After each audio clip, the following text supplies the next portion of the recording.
Ang sinisigaw nila, Marcos magnanakaw, Marcos corrupt, Marcos mamamatay tao, at lahat na ng kasalanan sa mundo, binibintang nila sa mga Marcos.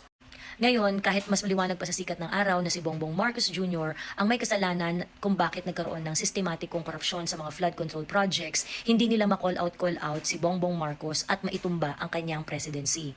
Bakit? Kasi ayaw nilang maging presidente si Inday Sara Duterte. 3 beses na kumain ng suka ang mga yellow pinks dito. Una, nakalimutan na nila yung 39 years na pinaglalaban nila, nagalit sila sa mga Marcos. Pangalawa, tatablahin nila ang konstitusyon basta hindi ito pabor sa kanila. Kagaya nung pagpalit ni Inday Sara kay Bongbong Marcos kung sakaling ma-oust si Bongbong Marcos. Wala kayong choice doon. Part yun ng resulta ng eleksyon.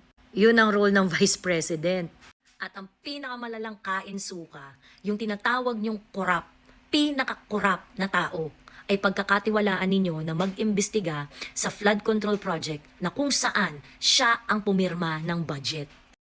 Do I hear cognitive dissonance?